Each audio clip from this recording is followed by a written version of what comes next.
Hello everyone, कैसे हो आप सब। और जैसे कि आप सब जानते हैं कि हम इन प्रीवियस क्लासेस में हमने क्या पढ़ा है, हमने नेम्ड रिएक्शन पढ़ी है ऑर्गेनिक केमिस्ट्री की। और मैंने आपको बोला था कि कल हम इसके लिए कुछ क्वेश्चंस लेके आएंगे। तो आपके सामने कुछ क्वेश्चन हैं, आप अपनी नोटबुक लें और इनको ट्राई करें, ठीक है। इनके बाद मैंने इनका सॉल्यूशन भी कराया है। पहले आप देखिए कि क्या आप एबल हैं क्या इन क्वेश्चंस को करने के लिए। अगर आपने रिएक्शंस को पढ़ा होगा और अगर आपकी टेक्निक अच्छी है तो definitely you will be able to solve the question, ठीक है। तो चलिए करते हैं ट्राई। देखिए ज़रा फर्स्ट क्वेश्चन आपको क्या दिया हुआ है। कहता है कि एक ऑर्गेनिक कंपाउंड है x does not undergo aldol condensation, और वो एल्डोल कंडेंसेशन नहीं देता है। तो देखो बात हो रही है किसकी, एल्डोल कंडेंसेशन की। यहाँ दो बातें बिल्कुल क्लियर छिपी हुई हैं जो आपको समझ आनी चाहिए। इन्होंने कहा कि एक्स जो कंपाउंड है ना वो एल्डोल कंडेंसेशन नहीं देता है। अब अगर एल्डोल नहीं देता है इट मीन एक्स के पास कोई हाइड्रोजन नहीं है अल्फा कार्बन पे। It does not have any hydrogen at alpha carbon.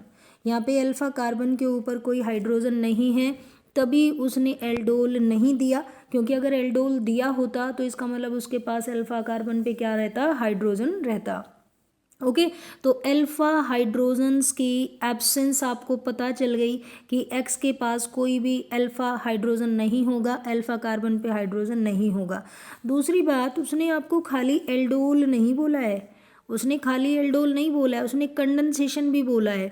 और कंडेंसेशन कब होती थी कि जो एल्डोल आपके पास बन के आता है, जब आप उसको हीट कर देते हो तो वाटर वहाँ से रिलीज होके तब आप कहते थे इस वाले पार्ट को, यहाँ पे आपका अल्फा बीटा अनसेचुरेटेड कंपाउंड बनता है, तो आप इस वाले पार्ट को कंडेंसेशन कहते हो। इसका मतलब यहाँ पे कंडेंसेशन भी हो रही है, ये हीटिंग के बाद का प्रोडक्ट आपसे मांगेगा। इस रिएक्शन का जो मेन प्रोडक्ट होगा वो आफ्टर हीटिंग जो बनता है वो आपसे मांगा जाएगा। तो आपको दो बातें यहीं इसी लाइन से क्लियर हो रही हैं, ठीक है। जब आप एक्स के स्ट्रक्चर ड्राइव करोगे तो आप जरूर आपको अपने ब्रेन में ये रखना होगा कि इसके पास अल्फा कार्बन पे हाइड्रोजन नहीं था। और दूसरी बात ये है कि इस रिएक्शन का जो मेन प्रोडक्ट बनेगा वो कोई डबली बॉन्डेड कंपाउंड बनेगा, क्योंकि इन्होंने कंडेंसेशन बोला, इट मीन हीटिंग के बाद ही हमसे प्रोडक्ट एक्सपेक्ट कर रहे हैं, ठीक है। अब आगे चलिए। अब कहते हैं लेकिन जब एक्स वाई के साथ किसकी प्रेजेंस में, स्ट्रॉन्ग बेस की प्रेजेंस में रिएक्ट करता है तो 1,3 डाईफिनाइल प्रोप-2-ईन 1 ओन बनाता है, ठीक है। ये वाला कंपाउंड बनाता है। इसका सॉल्यूशन मैंने आगे लिखा है, लेकिन आप थोड़ा सा आइडिया लगाएंगे क्या होगा। कहता है कि जब एक्स और वाई दोनों किसकी प्रेजेंस में, स्ट्रॉन्ग बेस की प्रेजेंस में रिएक्ट करते हैं तो तब ये कंपाउंड बनता है। अब भाई एक बात बताओ मुझे, चलो आपने कहा कि एक्स के पास तो कोई अल्फा हाइड्रोजन नहीं है, लेकिन ऐसा तो कहीं भी नहीं लिखा कि वाई के पास भी नहीं है। अगर ये प्रोडक्ट बन रहा है आफ्टर कंडेंसेशन, इसका मतलब जो आपका वाई कंपाउंड होगा डेफिनेटली उसके पास क्या होंगे, अल्फा हाइड्रोजन्स होंगे, ठीक है। वाई के पास क्या होंगे, अल्फा हाइड्रोजन्स होंगे। अब दूसरी बात, यहाँ पे 1 में ओन लिखा हुआ है। ओन का मतलब क्या है, कीटोन है। ओन का मतलब क्या है, कीटोन। इसका मतलब इनमें से एक कंपाउंड तो आपका एल्डिहाइड है और एक कंपाउंड आपका क्या है, कीटोन है। जो ये एक्स और वाई हैं इनमें से एक आपका एल्डिहाइड है और एक आपका क्या है, कीटोन है। एल्डिहाइड मैंने कैसे प्रिडिक्ट कर लिया, क्योंकि उसने बोला था कि एक्स एल्डोल नहीं देता, एक्स एल्डोल नहीं देता, तो इसलिए मैं बस जस्ट आइडिया लगा रही हूँ। उसके बाद हम इसका देखेंगे कि क्या सॉल्यूशन इसका बन के आता है। तो क्वेश्चन आपसे पूछा गया है कि एक तो एक्स और वाई को बताओ क्या है, दूसरा का है कि जो केमिकल रिएक्शन इन्वॉल्व हो रही है वो केमिकल रिएक्शन बताओ क्या होंगी, और बाद में आपको बोला जा रहा है कि एक डिस्टिंग्विशिंग टेस्ट भी आपको देना है जो एक्स और वाई के बीच में क्या कर ले, डिस्टिंग्विश कर ले। समझ आ गई बात। तो चलिए मैं आपको इसका सॉल्यूशन दिखाती हूँ एक बार, आप अपने आप से भी ज़रूर ट्राई करना और मे बी आप खुद ही सोल्व कर पाएँ इसको। और अगर कहीं हेल्प की नीड है तो फिर मैंने सॉल्यूशन ये बनाया हुआ है, ये देखिए इधर यहाँ पे हमने यही लिखा है कि x does not give aldol condensation. इसका मतलब एक्स के पास कोई अल्फा हाइड्रोजन नहीं है। दूसरा इसने कहा जब एक्स और वाई आपस में रिएक्ट करते हैं स्ट्रॉन्ग बेस की प्रेजेंस में तो 1,3 डाइफिनाइल प्रोप 2-इन-1-ओन बनाता है। इसका स्ट्रक्चर ये है, देखो 1,3 डाइफिनाइल प्रोप 2-इन-1-ओन। ठीक है, ये वाला कार्बन आपका फर्स्ट कार्बन है जो कि टोन ग्रुप है, क्योंकि ये फंक्शनल ग्रुप है। ठीक है, तो इसको प्रायोरिटी है, तो यहाँ से आपने इसको कार्बन नंबर 1 दिया है। समझ आई बात। तो ये वाला कंपाउंड आपका है। अब भाई आपको देखना है कि ये प्रोडक्ट कैसे बना होगा। तो देखो आपको यहाँ पे जहाँ पे डबल बॉन्ड बना है ना, यहाँ पे आपको एक लाइन दिख रही है। आपको ये पता है कि कंडेंसेशन रिएक्शन के अंदर क्या होता है, वाटर रिलीज होता है। तो अगर मैं वो वाटर इनको वापस दे दूँ, जो वाटर मैंने यहाँ से रिलीज़ किया था जिसकी वजह से डबल बॉन्ड क्रिएट हुआ था, अगर मैं इस डबल बॉन्ड पे जाके ही वो वाटर मॉलिक्यूल वापस इसमें ऐड करके देखूँ तो देखो जहाँ पे मैंने ये लाइन लगाई है, ये रेड लाइन आप जो देख रहे हो, इसके इस साइड पे मैंने ऑक्सीजन दिया तो इधर से क्या निकल के आ गया, बेंजीन के ऊपर CHO लगा हुआ, इट मीन बेंजल्डिहाइड। और ये दूसरे वाले पार्ट पे हाइड्रोजन गए हैं वाटर के, तो यहाँ पे क्या बन के आ गया, ये चीज़ बन के आ गई। अब आप कहोगे इसकी तो वैलेंसी कंप्लीट नहीं हुई, क्योंकि अगर आपको मैकेनिज्म थोड़ा सा भी याद है तो आपको ये पता होगा कि जो बेस रिएक्शन के अंदर डाला जाता है वो अल्फा कार्बन से हाइड्रोजन को एब्स्ट्रैक्ट करता है। इसका जो हाइड्रोजन गया हुआ है वो किसके पास गया हुआ है, बेस के पास गया हुआ है। अब वो हाइड्रोजन देखो, इसको वापस देखे तो क्या बन के आएगा, फिर ये बन जाएगा। ठीक है, तो एक कंपाउंड बन गया आपका एल्डिहाइड और दूसरा कंपाउंड आपका बन गया कीटोन। अब देखिए जरा, जो उसने बोला था कि एक्स एल्डोल नहीं देता, अब देखो क्यों नहीं देता, क्योंकि एक्स का ये कार्बन कौन सा है, अल्फा कार्बन है। कौन सा वाला कार्बन अल्फा है, जो रिंग के देखो ये CHO है और CHO को बाहर छोड़ो, ये वाला कार्बन अल्फा है, तो इसके पास तो कोई हाइड्रोजन है ही नहीं। इसकी टेट्रावेलेंसी पहले से ही कंप्लीट है, तो कोई हाइड्रोजन इसके पास नहीं है, इसलिए इसने एल्डोल नहीं दिया था।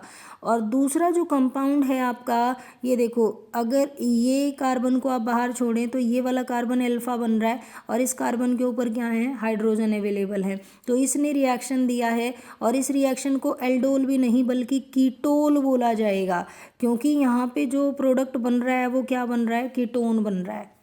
ठीक है, इस तरीके का ये क्वेश्चन था, आप इसको बड़े ध्यान से समझना। थोड़ा सा अगर आप इसको अंडरस्टैंड कर पाएंगे ना तो क्वेश्चन इजी बन जाएगा। ठीक है, ये थोड़े से ऐसे ट्रिकी क्वेश्चन है जो आपके पेपर में हो सकते हैं। ज़रूरी नहीं है कि पेपर इस लेवल तक जाए और आपको ऐसा क्वेश्चन मिले, लेकिन अगर क्वेश्चन ऐसा मिल गया आपको तो तब आप पेपर को कैसे डील करोगे, उसके लिए मैंने आपको इस टाइप का क्वेश्चन यहाँ पे डाला है। समझ आई बात। तो आप इसको 1-2 बार देख लें सोल्यूशन को, आपको ये बात क्लियर हो जाएगी क्वेश्चन कैसे करना है। अब देखिए, चलो एक्स एंड वाई हमने प्रिडिक्ट कर लिया। एक्स क्या है हमारे पास, बेंजल्डिहाइड है, और वाई क्या है हमारे पास, एसिटोफिनोन है। यही तो बन के आया है पीछे। तो अब वो कहता है कि एक टेस्ट बताओ जो इनके बीच में डिस्टिंग्विश करे। तो देखो, ये रहा आपका बेंजल्डिहाइड और दूसरा आपका कौन सा है, एसिटोफिनोन। तो भाई वैसे तो बहुत सारे टेस्ट हैं जो इनके बीच में डिस्टिंग्विश कर देंगे। आप एल्डिहाइड की टोन का टेस्ट लगा लो या तो, ठीक है, एल्डिहाइड के टोलेंस रिएजेंट लगा लो आप, तो टोलेंस रिएजेंट में ये क्या होगा, यहाँ पे सिल्वर मिरर बनेगा एल्डिहाइड के केस में, लेकिन कीटोन के केस में नहीं बनेगा। और दूसरी तरफ आप आइडोफोम टेस्ट भी लगा सकते हो। आइडोफोम टेस्ट किसके लिए था, इस वाले पार्ट के लिए कि जब कार्बोनियल के साथ CH3 ग्रुप लगा हुआ होता है तो वहाँ पे आइडोफोम टेस्ट आता है और येलो PPT बनते हैं आइडोफोम के। तो जो आपको टाइम पे याद आ जाए आप वो वाला यहाँ पे टेस्ट लगा सकते हैं। Clear guys. तो चलिए मूव करते हैं अभी नेक्स्ट क्वेश्चन पे। जो सेकंड क्वेश्चन है वो है विलियमसन ईथर प्रोसेस जो होती है, आप जानते हैं विलियमसन ईथर सिंथेसिस, तो वहाँ से क्वेश्चन है। Williamson process is used for the preparation of ether. ठीक है, बिल्कुल। कहाँ से बनता है, एल्काइल हेलाइड से। कहता है कि identify the alkyl bromide and sodium alkoxide used for the preparation of two ethoxy three methyl pentane. देखिए, जब क्वेश्चन आपके सामने आए ना, जैसे उसने पहले लिख दिया ये विलियमसन प्रोसेस है, तो आपको इस रिएक्शन की कंडीशन अपने दिमाग में ले आनी है उसी टाइम कि विलियमसन ईथर प्रोसेस क्या होता है, क्या कुछ रहता है उसके अंदर। इसका सॉल्यूशन देखते हैं। ये देखिए, ये रहा हमारे पास विलियमसन ईथर सिंथेसिस। तो देखो इसमें क्या होता है, एल्काइल हेलाइड के ऊपर रिएक्शन होती है सोडियम एल्कोक्साइड की। यही है ना, विलियमसन ईथर सिंथेसिस में जो आपका सबस्ट्रेट है वो एल्काइल हेलाइड है और कोई न्यूक्लियोफाइल इस पे अटैक करने वाला है। कौन सा न्यूक्लियोफाइल? एल्कोक्साइड न्यूक्लियोफाइल इस पे अटैक करता है और ये उसका काउंटर आयन है साथ में, तो इसलिए इसको सोडियम एल्कोक्साइड कह देते हैं। तो भाई जो ये एल्कोक्साइड न्यूक्लियोफाइल है ये बैक साइड अटैक करता है। बैक साइड अटैक को क्या बोलते हैं? SN2 मैकेनिज्म बोलते हैं, ठीक है। और आपको ये मालूम होगा कि SN2 मैकेनिज्म में एल्काइल हैलाइड कैसा होना चाहिए? प्राइमरी होना चाहिए, हिंड्रेंस फ्री होना चाहिए, भीड़ भाड़ नहीं होनी चाहिए उसके अंदर। बात समझ आ गई? इट मीन जो भी स्ट्रक्चर आप इसकी प्रिडिक्ट करें it must be primary. 0 degree बनता है तो आप 0 डिग्री ले सकते हैं, लेकिन प्राइमरी तो आपके पास होना ही होना चाहिए। तो ये चीज़ है, यहाँ पे ईथर बनता है। अब उन्होंने कहा कि जो ईथर बन रहा है वो ये है, ये देखो ये बनी हुई है स्ट्रक्चर, ये ईथर बन रहा है। क्या नाम था इस ईथर का बताएं ज़रा? जो ईथर यहाँ पे बन रहा है उसका क्या नेम है? उसका नेम है 2-इथॉक्सी-3-मिथाइल पेंटेन। 2-इथॉक्सी, देखो ये 1 कार्बन, सेकेंड कार्बन, आगे नंबरिंग देके 1 2 3 4 5, तो 2 पे कौन लगा हुआ है? इथॉक्सी, ठीक है। और 4 पे कौन लगा हुआ है? मिथाइल। 2-इथॉक्सी-4-मिथाइल पेंटेन ये बन रहा है। अब आपको इसमें से देखो, या तो आप इस बॉन्ड को यहाँ से ब्रेक करके देखो, क्योंकि दो चीज़ें जुड़ी हैं, एक ये और एक ये, तो दोनों हमें निकालने हैं इसके अंदर से। तो अगर मैं इस बॉन्ड को यहाँ से ब्रेक कर दूँ तो ये बना मेरा इथाइल, ठीक है। ये रहा इथाइल। इथाइल पे मैंने क्या लगा दिया? ब्रोमाइड लगा दिया, ब्रोमाइड आयन लगा दिया, ठीक है। इथाइल ब्रोमाइड मेरे पास बन गया, और जो कि कैसा है? प्राइमरी है, जो कि कैसा है? प्राइमरी है। तो ये चल सकता है, अल्काइल हैलाइड आप इसको ले सकते हो। रही बात जो ऊपर आपका कंपाउंड रह गया, इससे आप अपना रिएजेंट तैयार कर लो, आप इससे सोडियम एल्कोक्साइड बना लो। ऑक्सीजन पे जस्ट आपको क्या लगाना है? सोडियम लगाना है जाके। इस तरीके से आपने अपने दोनों रिएक्टेंट्स को यहाँ पे पहचान लिया कि क्या क्या चीज़ें यहाँ हो सकती थी। ये क्वेश्चन आपका विलियमसन ईथर सिंथेसिस से था।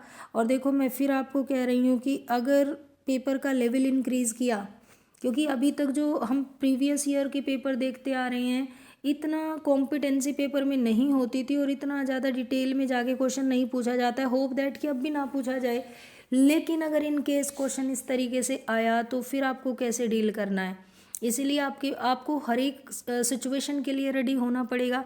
डिफरेंट डिफरेंट टाइप के क्वेश्चंस आपको देखने पड़ेंगे, ठीक है, तभी आप पेपर को डील कर पाओगे। क्वेश्चन को 2-3 बार समझें, पढ़ें और फिर इजी हो जाएगा। आपने 2-4 क्वेश्चन ऐसे प्रैक्टिस किए और उसके बाद आप हैबिचुअल हो जाओगे, आप इजीली क्वेश्चन को निकाल पाओगे। आगे देखिए नेक्स्ट क्वेश्चन क्या दिया गया है। प्रोपेनॉयल chloride is subjected to reduction with H2 in boiling xylene in the presence of palladium spotted in barium sulfate, ठीक है। द प्रोडक्ट फॉर्म्ड इज, क्या बनेगा भाई? पहले रिएक्शन पहचानने की ज़रूरत है तुम्हें। देखो प्रोपेनॉयल क्लोराइड क्या है? CH3CH2 C double bond OCl। यह आपके पास प्रोपेनॉयल क्लोराइड है। इसको असाइल क्लोराइड भी कहते हैं, एल्काइल क्लोराइड भी इसको कहते हैं, ठीक है, असाइल क्लोराइड भी इसको कहते हैं। तो ये आपका प्रोपेनॉयल क्लोराइड है। अब इसको किसके साथ ट्रीट किया जा रहा है? हाइड्रोजन के साथ ट्रीट किया जा रहा है। आगे देखो कौन है, और साथ में पैलेडियम है, और कौन है? BaSO4 है। बस जैसे ये कंडीशन आपके सामने आएगी आप समझ जाओगे रोजनमंड है। कौन सी रिएक्शन दी गई है? रोजनमंड रिएक्शन दी गई है। और रोजनमंड के अंदर क्या बनता था? एल्डिहाइड बनता था। तो यहाँ से देखो ये Cl इस H के साथ निकल जाता है, HCl, और ये वाला जो H है ये आपकी ऊपर सबस्ट्रेट के ऊपर लग जाता है। तो CH3CH2 C double bond O, और यहाँ पे क्या आ गया है? H आ गया है, ठीक है। तो ये चीज़ आपके पास क्या आती है? ये एल्डिहाइड बन जाती है। 3 कार्बन का एल्डिहाइड बन गया है। इट मीन जो यहाँ पे प्रोडक्ट बनेगा वो क्या बनेगा? प्रोपेनल, ठीक है। ये क्या बना है? प्रोपेनल।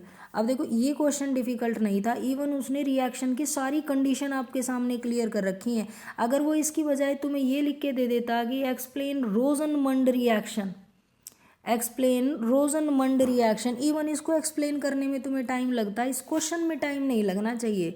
क्यों? क्योंकि उसने कंडीशन क्लियर कर रखी है। उसने असाइल क्लोराइड तुम्हें दिया हुआ है, हाइड्रोजन पैलेडियम तुम्हें दिया हुआ है, BaSO4 तुम्हें दिया हुआ है, ठीक है। तो अलग दिख रहा है कि रिएक्शन रोजनमंड रिएक्शन है, और रोजनमंड रिएक्शन के अंदर रोज के अंदर क्या बनता है, एल्डिहाइड बनता है। तो यहाँ पे एल्डिहाइड बनेगा। कितने कार्बन का बनेगा, सेम जितने कार्बन आपके स्टार्टिंग मटेरियल में 3 कार्बन का वो है, 3 ही कार्बन का आपको क्या बनाना है, एल्डिहाइड यहाँ पे बनाना है। ओके गाइस, तो ये क्वेश्चन इजी था। आगे देखिए नेक्स्ट क्वेश्चन क्या दिया गया है। क्वेश्चन नंबर 4 क्या बोला है, which would undergo aldol condensation. इनमें से एल्डोल कंडेंसेशन कौन नहीं देगा, which would not undergo aldol condensation. Aldol condensation कौन नहीं देगा। तो अगेन एल्डोल पूछा, एल्डोल कहाँ पे होती है, अल्फा कार्बन के ऊपर हाइड्रोजन होना जरूरी है, अगर नहीं है तो एल्डोल नहीं होगी। तो लेट्स सी, क्या बेंजल्डिहाइड के पास अल्फा कार्बन पे हाइड्रोजन होता है। ये आपकी बेंजीन है, यहाँ पे मैंने ये बना दिया एल्डिहाइड ग्रुप, तो ये कार्बन आपका अल्फा है। आप देखो ना 1 2 3 4 4 बॉन्ड कंप्लीट है, हाइड्रोजन की तो कोई जगह ही बाकी नहीं है, तो मतलब नो अल्फा हाइड्रोजन। इसके पास भी नहीं है, इसके पास भी नहीं है, और इसके पास तो अल्फा कार्बन ही नहीं है, हाइड्रोजन की तो बात ही नहीं होती। ठीक है, तो इन तीनों के पास ही अल्फा हाइड्रोजन्स नहीं है, जिसकी वजह से इन तीनों पे ही एल्डोल नहीं हो सकती। समझ आ गई बात। आगे देखिए, अगर इजी टाइप का क्वेश्चन आपको आया तो क्वेश्चन नंबर 5 जैसा होगा। क्या बोलेगा कि रीमर टीमन रिएक्शन को एक्सप्लेन कर दो और विलियमसन ईथर सिंथेसिस को एक्सप्लेन कर दो। ठीक है, तो यहाँ पे क्या बोला जा रहा है आपको कि आपको रीमर टीमन रिएक्शन और विलियमसन ईथर सिंथेसिस को एक्सप्लेन करना है। तो ये तो सिंपल क्वेश्चन है, अगर आप इनके हैबिचुअल हैं तो ये वाले क्वेश्चन तो आपके होने चाहिए। ओके, चलिए ठीक है, अभी आगे देखते हैं। अब आगे किस टाइप का क्वेश्चन और आपको हो सकता है, तो ये कुछ कन्वर्जन मैंने यहाँ पे लगाए हैं, ये भी तो क्वेश्चन हो सकते हैं ना भाई, कन्वर्जन की फॉर्म में भी तो तुम्हें क्वेश्चन मिल सकते हैं। क्या दिया गया है, फर्स्ट कन्वर्जन है इथेनॉल है, ये इथेनॉल से 3 हाइड्रोक्सी ब्यूटेनॉल बनाना है, इथेनॉल से 3 हाइड्रोक्सी ब्यूटेनॉल बनाना है। ठीक है, तो क्या होगा, इथेनॉल बनाओ पहले, ये रहा CH3CH2OH, और प्रोडक्ट क्या बनाना है, 3 हाइड्रोक्सी ब्यूटेनॉल, ब्यूट मतलब हाउ मेनी कार्बन, 4 कार्बन, अल मतलब CHO ग्रुप, इसमें एक कार्बन किससे बनेगा, एल्डिहाइड से बनेगा, 1 2 3 4, थर्ड कार्बन पे क्या लगाया हुआ है, OH ग्रुप लगाया हुआ है, यही है 3 हाइड्रोक्सी ब्यूटेनॉल। अच्छा ये देखो, अगर इसको मैं बाहर छोड़ के अल्फ़ा बीटा में नंबरिंग करूँ तो अल्फ़ा बीटा है, तो बीटा हाइड्रोक्सी एल्डिहाइड बन गया। बीटा हाइड्रोक्सी एल्डिहाइड मतलब क्या, एल्डोल, क्या बना, एल्डोल बना। तो क्या एल्डोल अल्कोहल से बनती थी क्या, एल्डोल क्या अल्कोहल से बनती थी, नहीं। तो उसने तो आपसे 2 कन्वर्जन पूछ लिया, उसने आपको स्टार्टिंग मटेरियल दे दिया अल्कोहल, और प्रोडक्ट आपसे क्या बनवा लिया, एल्डोल बनवा लिया। बट एल्डोल तो किससे बनेगी, एल्डिहाइड से बनेगी। तो आपको क्या करना पड़ेगा, सबसे पहले अपने अल्कोहल को एल्डिहाइड में कन्वर्ट करो, रिएजेंट PCC डाल के। Alcohol will be converted into aldehyde first, उसके बाद एल्डिहाइड को ट्रीट कर दो किसके साथ, NaOH के साथ। ओके, डाइल्यूट NaOH लेके इसके साथ ट्रीट कर दो, आपके पास क्या आ जाएगा, एल्डोल बन के आ जाएगा। तो क्वेश्चन को ऐसे समझना है। आगे कहता है इथेनोइक एसिड से 2 क्लोरोइथेनोइक एसिड बनाओ, देखना जरा, इथेनोइक बनाओ CH3COOH, प्रोडक्ट क्या बनाना है, 2 क्लोरो बोला है ना, देखो तो जो कार्बन COH वाला है ये फर्स्ट कार्बन है, ये सेकेंड है, तो यहाँ पे आपको क्या लगाना है, Cl लगाना है। ओके, यहाँ पे Cl लगाना है। तो है कोई रिएक्शन ऐसी, कार्बोक्सिलिक एसिड की कोई रिएक्शन है क्या कि अल्फा कार्बन पे हेलोजन लग जाए, बताओ, याद आ रही है क्या तुम्हें, HVZ है। ठीक है, कौन सी रिएक्शन है, HVZ। HVZ रिएक्शन में क्या होता है, अल्फा कार्बन पे हेलोजन लगता है। अल्फा की बात कहाँ से आ गई भाई, इसको बाहर छोड़ो, और ये वाला कार्बन अल्फा नहीं है क्या, तो अल्फा कार्बन को हेलोजिनेटेड किया है, और वो कौन सी रिएक्शन में होता था, HVZ में होता था। डायरेक्ट क्वेश्चन है, आप यहाँ पे डालो इसका रिएजेंट, ये रिएक्शन हो जाएगी। आगे देखिए, क्लोरोइथेन से आयोडोइथेन बनाना है, क्लोरोइथेन से आयोडोइथेन बनाना है, ये आपका स्टार्टिंग मटेरियल और ये आपका प्रोडक्ट। तो आप क्या देख रहे हो कि हेलोजन बदला गया है, हेलोजन एक्सचेंज है, तो क्या डालोगे, सोडियम आयोडाइड डालोगे। कौन सी रिएक्शन है, फिनकलस्टीन रिएक्शन है, बहुत आसान है। उसके बाद ये देखिए, एनिलीन से क्लोरोबेंजीन बनाओ, बताओ भाई एनिलीन, ये बताओ जो एनिलीन है ना, एनिलीन से ज़्यादा काम कुछ होते नहीं है, ये कम ही काम कर पाता है, और सबसे अच्छा काम जो ये कर पाता है ना वो ये डाइजोनियम सोल्ट बनाता है। तो आप क्या कर सकते हो, एनिलीन को पहले किस में कन्वर्ट करोगे, डाइजोनियम सोल्ट में कन्वर्ट करोगे, ठीक है, जो आपका क्या रहेगा N2 पॉजिटिव Cl नेगेटिव, और उसके बाद इस पर सैंडमेयर लगा दो या गेटरमैन रिएक्शन लगा दो, ठीक है, जो आपको याद हो उस टाइम, तो सैंडमेयर लगा दो आप Cu2Cl2 किसकी प्रेजेंस में, HCl की प्रेजेंस में, तो ये नाइट्रोजन हट जाएगी और आपका प्रोडक्ट किस में बदल जाएगा, क्लोरोबेंजीन में। मतलब ये जो रिएक्शन है ये सैंडमेयर है। आगे फिनोल से salicylic acid, phenol to salicylic acid, सब जानते हैं कौन सी रिएक्शन है, कोल्ब, कौन सी रिएक्शन है ये, कोल्ब रिएक्शन है, फिनोल से सैलिसिलिक एसिड। अब देखो मैं आपको रिएक्शंस पहले करा चुकी हूँ, तो वहीं से आप फाइंड आउट करेंगे इनके आंसर और मेरे को इनके आंसर भेजेंगे लिख के, ओके, कि इस तरीके से हम इनका प्रोडक्ट बना पाएंगे। आगे आता है फिनोल से एस्पिरिन। देखो ये और ये जो नीचे वाला क्वेश्चन है बस एक ही स्टेप ज़्यादा है, पहले फिनोल से सैलिसिलिक एसिड ही बनाओ और सैलिसिलिक एसिड का फिर एसिटाइलेशन करके आप क्या बनाओगे, एस्पिरिन बनाओगे, ठीक है। आगे देखिए इथेन अमाइड से मीथेन अमाइन आपको बनाना है। पहले तो ये दिख रहा है यहाँ इथ था, यहाँ मिथ हो गया, मतलब एक कार्बन कम हो गया है, कार्बन कम हो गया। बाकी स्टार्टिंग मटेरियल आपका कौन सा है, इथेन अमाइड, ये होता है इथेन अमाइड। और प्रोडक्ट कौन सा है, प्रोडक्ट है CH3NH2 मीथेन अमाइन। तो क्या फ़र्क दिख रहा है भाई, ये चीज़ हटाई गई है, ये कैसे हटेगी, ये कौन सी रिएक्शन होती थी, HBD, Hofmann bromamide degradation, Hofmann bromamide degradation. यहाँ पे आप ब्रोमीन मोलिक्यूल डाल दो कि OH की प्रेजेंस में रिएक्शन हो जाएगी, CO हट जाएगा यहाँ से। बेंजीन से डाईफिनाइल, देखो डायरेक्ट तो मतलब ही नहीं होता कि डायरेक्ट आप बेंजीन को सीधा किस में कन्वर्ट कर दो, डाईफिनाइल में, बाईफिनाइल में, ऐसे तो नहीं बना सकते। कैसे बनाएंगे फिर, आप ऐसा करो पहले इस बेंजीन पे हेलोजन लगा लो, ठीक है, क्लोरीन और आयरन 3 ऑक्सीडेशन स्टेट में डाल के, और पहले बेंजीन को किस में कन्वर्ट कर लो, क्लोरोबेंजीन में, और उसके बाद क्या करा दो, फिटिक करा दो ना, सोडियम मेटल डाल के फिटिक रिएक्शन करा दो, तो आपका बेंजीन रिंग जो होगा वो डबल हो जाएगा और सिंगल बॉन्ड बीच में आ जाता है, दोनों को जोड़ देता है रिंग को, यह आपका बाईफिनाइल है। लास्ट क्वेश्चन है toluene to benzaldehyde, toluene to benzaldehyde, आप बताएंगे ना, इजी क्वेश्चन है, आप बताना। चलो लास्ट क्वेश्चन है ना, जो 6th का आई जो पार्ट है उसका नेम लिखना आप कमेंट बॉक्स में कि टोलिन से बेंजल्डिहाइड कैसे बनता है। तो देखो ये कॉमन क्वेश्चन है जो आपकी इन रिएक्शंस के ऊपर हो सकते हैं। एक तो ये कन्वर्जन क्वेश्चन आपको मिल सकता है, दूसरी चीज़ आपको क्या मिल सकती है यहाँ से, जैसे मैंने ऊपर जो आपको कॉम्पिटेंसी बेस्ड क्वेश्चन करवाए हैं, जो फर्स्ट 3 क्वेश्चन है वो कॉम्पिटेंसी बेस्ड क्वेश्चन है, ठीक है, तो वो वाली चीज़ भी आपको मिल सकती है, उसी के अकॉर्डिंग आपको तैयारी करनी है।